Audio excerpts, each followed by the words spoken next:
10 ton ইলিশ নিয়ে আসলো মৎস্যজীবী ট্রলারগুলি। মরশুমের প্রথম ভালো পরিমাণে ইলিশ মাছ নিয়ে ট্রলারগুলি ঢুকলো নামখানা মৎস্য বন্দরে। একদিনেই প্রায় 10 টন ইলিশ মাছ নিয়ে এলো মৎস্যজীবী ট্রলারগুলি। চলতি মরশুমের প্রথম থেকেই ক্ষতির সম্মুখীন হয়েছিলেন মৎস্যজীবীরা, তবে এই মুহূর্তে অনুকূল আবহাওয়া রয়েছে, ভালো পরিমাণে ইলিশ মাছ জালে উঠতে শুরু করেছে। মৎস্যজীবী সংগঠনগুলির দাবি, এই মুহূর্তে যা খবর আসছে আগামী কয়েকদিনে প্রচুর পরিমাণে ইলিশ মাছ ধরা পড়বে।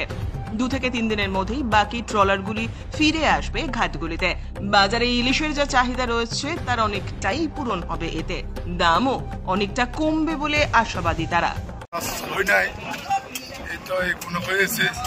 মাছের সাইজ বাড়াতেছে, বড় মাছ আসছে, এমন ছোট মাছ না, মানে ঠাকুরে আবার আসা। এখন মাছ ভারতবর্ষে আসছে, এখন আরো 3-4টি লস হয়েছে, বিশাল লস। এখন টুকটাক এখন এই যে পরে গনে যাবে, আরো ভালো মাছ পাবে আশা করছি। হ্যাঁ, আশা করছি, পাবো, আশা করছি। আপনার নাম? আমার নাম ফকির দাস, মা বাবার ট্রলারের নাম একটু দেখা গিয়েছে, এর আগে তো তেমন ছিল না, এইগুলো দেখা গিয়েছে মোটামুটি মাঝারি ইলিশ বড় ইলিশ সেগুলো আছে। আশা করা যায় মাছ এখন আছে, ওয়েদারটা খারাপ তো সবাই বুঝতে পারছে না। পরের গনে পাবে মনে হচ্ছে। হ্যাঁ, পরের গনে পাবে, মাছটা এসছে। মাছ এসলে কি হবে, ওয়েদারটা খারাপ তো, প্রচণ্ড রোলিং, যার জন্য সবাই ধরতে পারছে না। মাছ পেয়ে যাবে এরপরে গনে মাছ পাবে। আপনার নাম? আমার নাম দিনেশ। এই মুহূর্তে ট্রলারগুলো ফিরতে শুরু করেছে, কি পরিস্থিতি ইলিশের?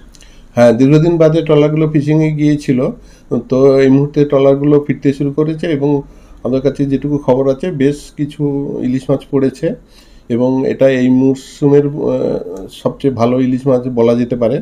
তো বাজারে অ্যাকচুয়ালি 10 টনের উপরেও আজকে ইলিশ মাছ থাকবে বলে আশা করছি এবং একটু বেশি মাছ আসার জন্য দামও আস্তে আস্তে কমতে থাকবে। এবং আমাদের কাছে যেটুকু খবর আছে যে সামনে কাল বা পরশু আরও ট্রলারগুলো মাছ নিয়ে আসবে, তাই একটু ইলিশের পরিস্থিতি ভালো হবে আর বাজারেও মাছ থাকবে। বাঙালির সাধ্যের মধ্যে ইলিশের দাম, হ্যাঁ, এখন আজকেই আমাদের কাছে খবর আছে যেহেতু 500-600 টাকা, 500-600 গ্রামের ইলিশগুলো 600-700 টাকায় বিক্রি হচ্ছে এবং ওর থেকে বড়ো ইলিশগুলো 1000-1200 টাকায় পাইকারি বাজারে বিক্রি হচ্ছে।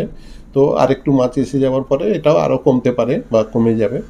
সাধ্যের মধ্যে ইলিশ মাছ আস্তে আস্তে দেখতে চলেছে মৎস্যজীবীরা। হ্যাঁ, মৎস্যজীবীরাও দীর্ঘদিন পরে ইলিশ মাছ আসায় লাভের মুখ দেখতে শুরু করেছে।